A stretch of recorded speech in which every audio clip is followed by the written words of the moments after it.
wala siyang kapantay sa pera, sa salapi, mga kapatid. Kung ating titignan yung pagdadakwa at yung mga tumatayo dito, wala silang kapantay. Okay. Nakuha natin yung kainaman ng mga ulama at yung kainaman ng pagdadakwa at yung kainaman ng mga taong tumatayo dito, yung mga duat. Ngayon mga kapatid ko sa pananampalatayang Islam, papaano tayo makikitungo sa mga taong ito? Okay. Dito, mga kapatid ko sa pananampalataya, maging practical tayo at maging totoo tayo. Kung tutuusin, walang kapantay na pera at salapi yung ginagawa ng ating mga ulama at ng ating mga duat. Okay?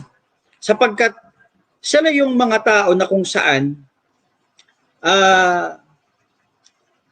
pinoprotektahan nila yung mga kamusliman. Pinoprotektahan nila yung mga Muslim sa anumang mga bagay na magiging kapahamakan para sa kanila.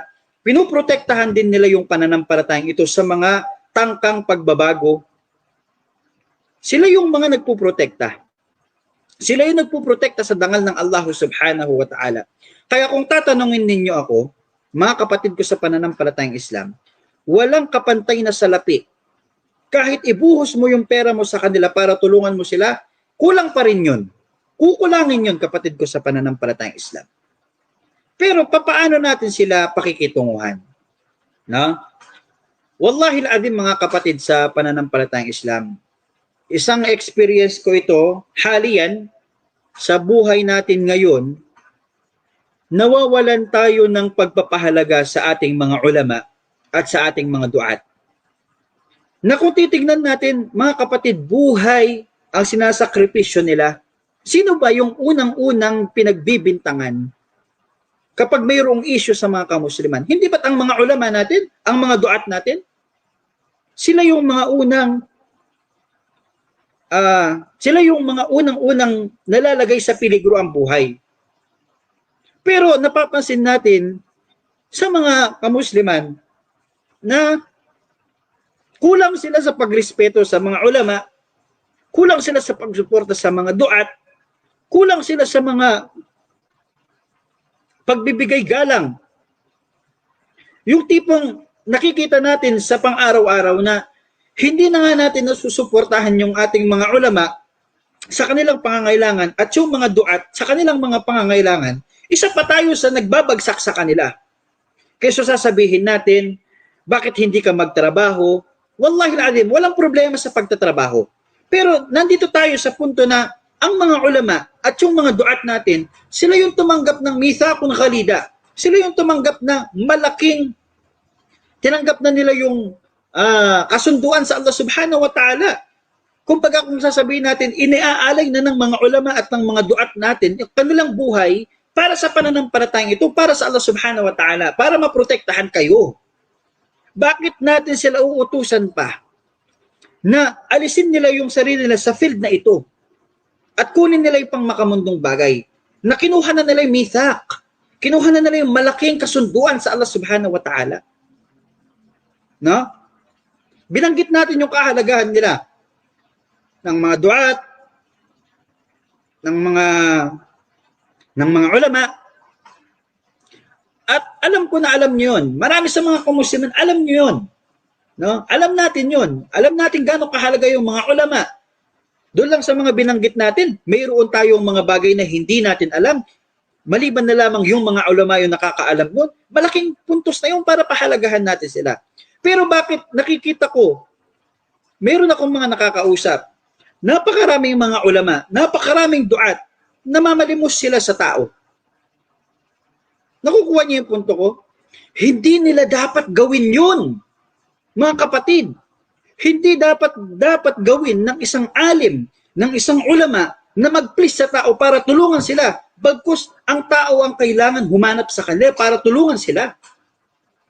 Wallahi alim. Ang isang tafsir ng mga ulama, doon sa asnaf az-zaka, yung mga kailangan makatanggap ng zaka, sinabi ng Allah subhanahu wa ta'ala, may 7 doon, 7 or 8. So medyo 7 or 8 na asnaf az-zaka. No? Sinabi ng Allah subhanahu wa ta'ala, wa fi sabilillah. Okay? Kasama sa mga makakatanggap kailangan makatanggap ng zakat is yung mga fi sabilillah. Ibig sabihin, sila na yung mga nagtatanggol sa pananampalatayang Islam. Ano mang klaseng pagtatanggol dito? Pero yung tinutukoy dito is pinapagtanggol nila yung Islam laban sa mga gustong sumira nito sa pamamagitan ng kanilang lakas, ng kanilang pwersa.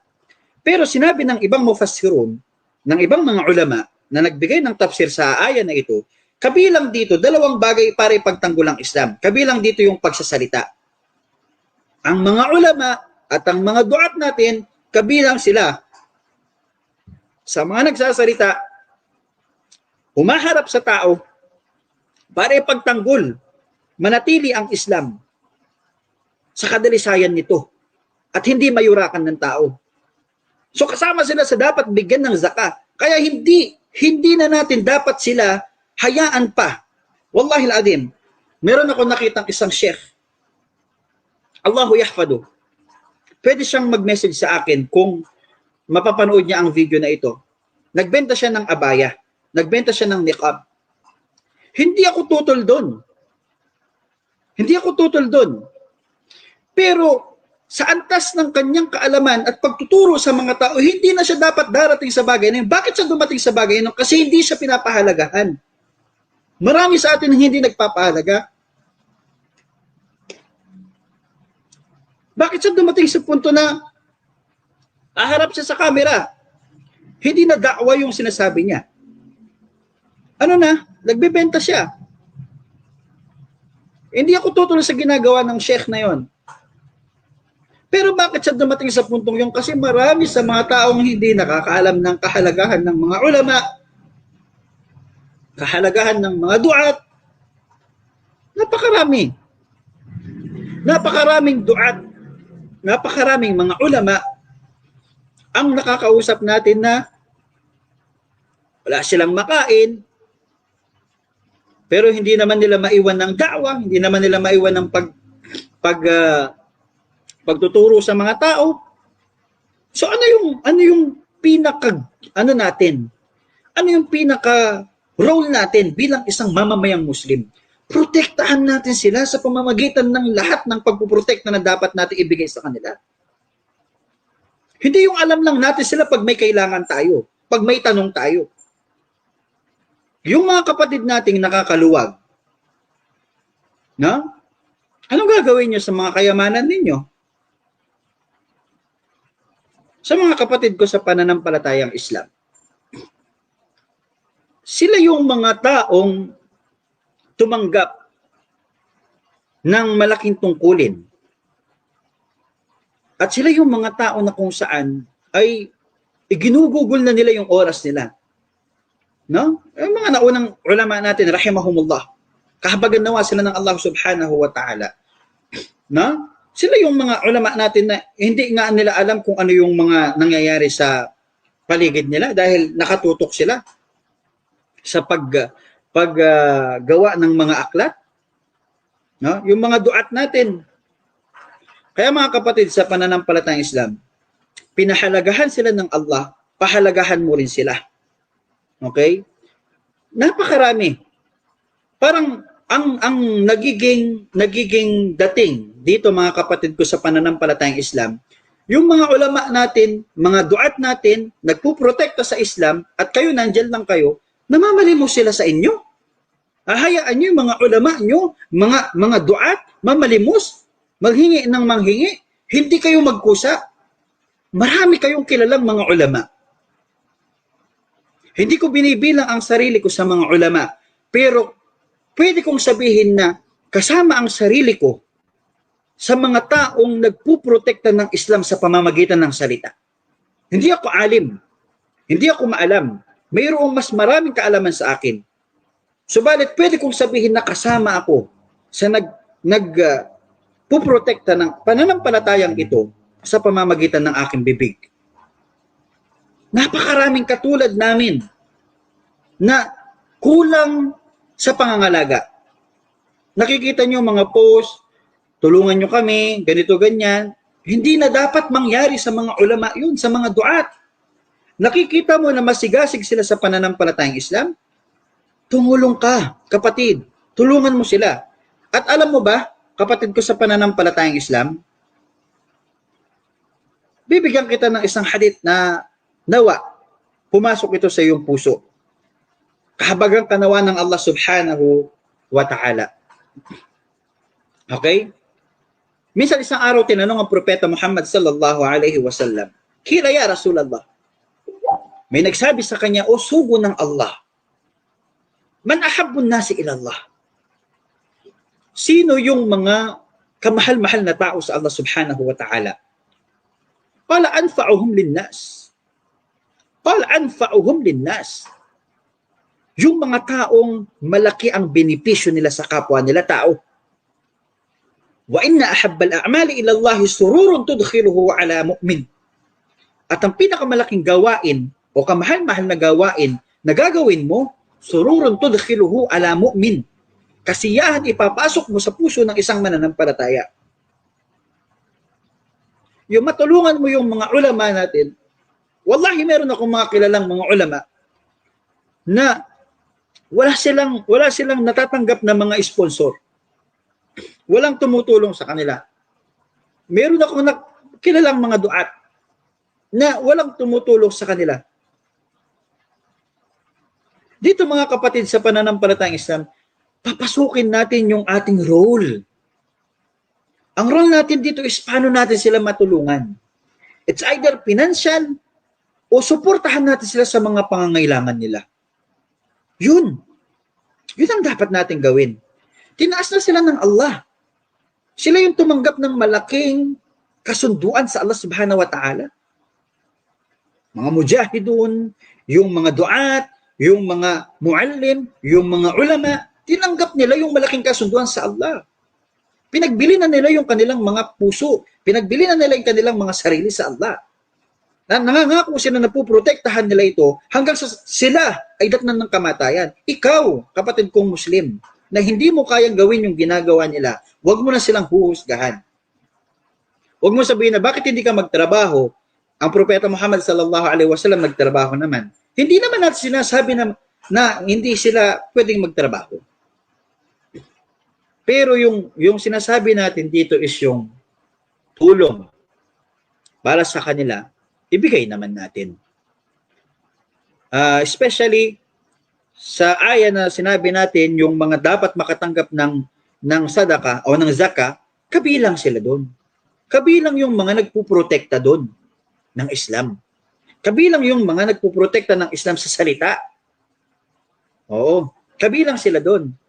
Kaya wag nating hayaan, nagmumukha silang kawawa. Nagmumukha kaming kawawa, mga kapatid sa pananampalatayang Islam. May kailangan kami, ipopost pa namin sa Facebook, nakita na ng mga kapatid natin, wala silang imik. Allahu Akbar. Ganun na lang ba? Ganun na lang yung inabot ng pagbabaliwala natin sa ating mga ulama, sa ating mga duat na nagpuprotekta ng Islam? Saan na inabot? Ano nang inabot ng ating paggalang sa kanila? Mga kapatid ko sa pananampalatayang Islam, kung mapapansin natin ang ibang pananampalataya, pag nagpadala sila sa isang lokal ng mga taong tawagin natin na ministro, pari, pastor, yung buong pangangalaga ng nasasakupan niya binibigay nila doon. Kasi bakit? Para ang maging gawain na lang niya is payuhan sila ng payuhan, turuan sila ng turuan, gabayan sila ng gabayan, para hindi sila maligaw. Dapat gawain natin yun eh. No? Mayroon akong mga kilala ngayon, masisipag sila sa da'wa. No? Karapat dapat silang tulungan. May mga ulama tayo na karapat dapat silang suportahan. Kilala natin sila. Nakikita natin sila sa social media. Nagsasalita sila sa harap natin. Pero hindi man lang natin sila, yung tipong, bakit hindi makarating sa isipan ng mga Muslim na isang beses tanungin natin sila, ya Ustad, ya Alim, ya Da'i, Ano pong pangangailangan ninyo? Ano pong may paglilingkod ko sa inyo? Bakit hinahayaan natin silang magsalita na parang umaabot sa punto na sila ay namamalimos na? Sa Saudi Arabia, okay? Sa Saudi Arabia, mga kapatid sa pananampalatayang Islam, hindi ko naramdaman yung ganyang pakikitungo ng mga Arabo sa mga ulama. Ganoon na rin sa mga duat. Sa Saudi Arabia, nung ako'y nandun pa, nagmamakaawa pa sila sa'yo sa mga duat, sa mga alim, na tanggapin yung sadaka nila. Nagmamakaawa pa sila. Dito sa atin kabaligtaran eh. May mga pera naman tayo. May mga kayamanan tayo. Kabaligtaran dito eh. Kabi-kabila yung mga duat, yung mga ulama, yung mga alim, yung mga ustad, kabi-kabila na nagmamakaawa sila sa inyo, sa mga tao. Bakit ganon?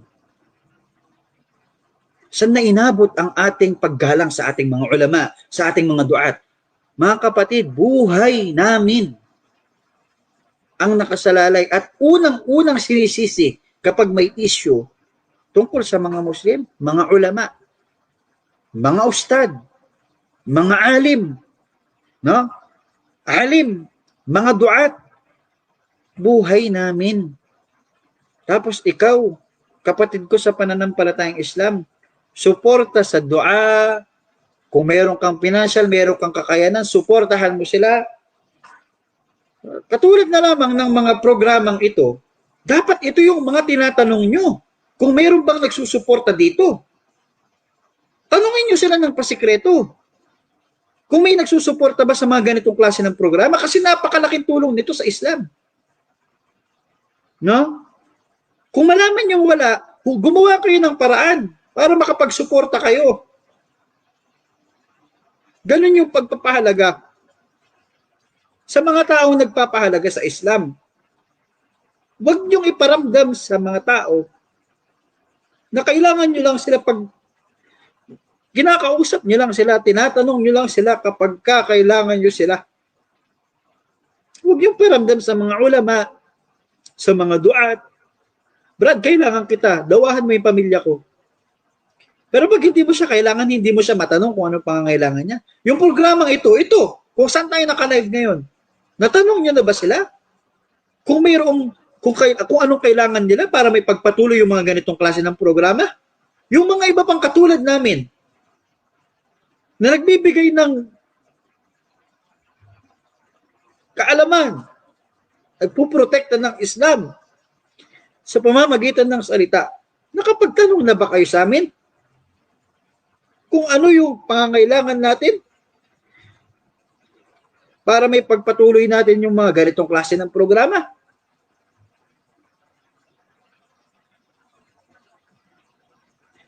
Mga kapatid ko sa pananampalatayang Islam, baguhin natin ang bulok na sistema na kung sino lang yung sikat, sila lang yung pinapadala ng star, nanunood sila kahit yung mga pinapanood nila hindi na tama. Bibili ka ng star gamit ang GCash mo, gamit ang Paymaya mo, ipapadala mo sa kanya. Nagkakahalaga ng 300, nagkakahalaga ng 1,000. Ito, hindi ka inuutusan magbigay ng star.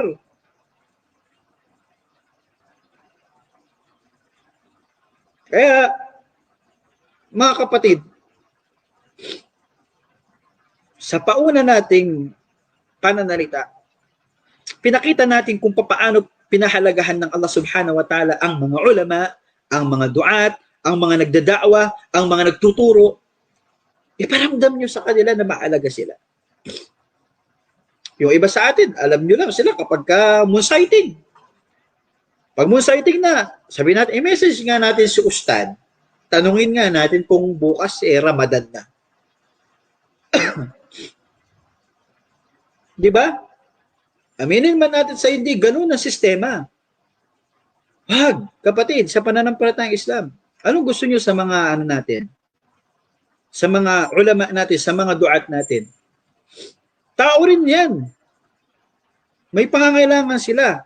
At dahil sa pagmamahal nila sa Allah subhanahu wa ta'ala at yung yung kinakapitan nilang pangako na tinanggap nila sa Allah subhanahu wa ta'ala na puprotektahan nila ang pananampalatayang ito sa pamamagitan ng kaalaman, sa pamamagitan ng kanilang lakas, hindi nila magawang iwan. So anong trabaho mo? Ikaw ang tumayo. Tulungan mo sila. Tulungan mo ang mga nagpapalaganap ng Islam at ng tamang katuruan, nagtuturo sa iyo ng pananampalataya. So, yun lamang po mga kapatid sa pananampalataya Islam. At insyaallah ta'ala, kung meron man po tayong nabanggit na mga bagay na hindi kaaya-aya, ay patawarin tayo ng Allah subhanahu wa ta'ala. At hinihiling ko sa Allah subhanahu wa ta'ala na magkaroon tayo ng pagkakaisa sa layunin. Alam natin yung layunin natin which is itayo, ipangalandakan, ituro sa tao ang la ilaha illallah. Yun yung layunin natin Wama khalaqtul jinna wal insa illa liya'budun. Hindi ko nilikha ang mga engkanto at ang mga tao liban na lamang na ako'y sambahin nila. Li'ajli tawhid, li'ajli la ilaha illallah, khuliqna, khalaqan Allah. Dahil dito, nilikha tayo ng Allah subhanahu wa ta'ala. Ito yung layunin natin. Alam natin yan. Alam natin yung layunin natin, ba't tayo nandito sa mundo? So magkaisa tayo dito. Tulungan natin ang mga taong nagpapalaganap nito. So yun lamang po mga kapatid sa pananampalatayang Islam. Hinihiling ko sa Allah subhanahu wa ta'ala na tayo patawarin niya sa mga bagay na o mga salita na nasabi natin na nakasakit sa inyong damdamin at tanggapin nawa niya sa atin ang ating pagsisikap. At huwag niya tayong kunin sa mundong ibabaw waliban na lamang na siya'y nalulugod sa atin. Ya Allah, nawa ay pag-isahin mo ang aming paninindigan at ang pagpapahalaga sa mga ulama at mga duat at nagpuprotekta ng Islam sa kahit anong pamamaraan, nawa ay makakuha ng simpatya sa mga taong ito, sa mga kapatid naming Muslim. At hanggang dito na lamang po mga kapatid sa pananampalatayang Islam. Wa akhiru da'wana anil hamdulillahi rabbil alamin.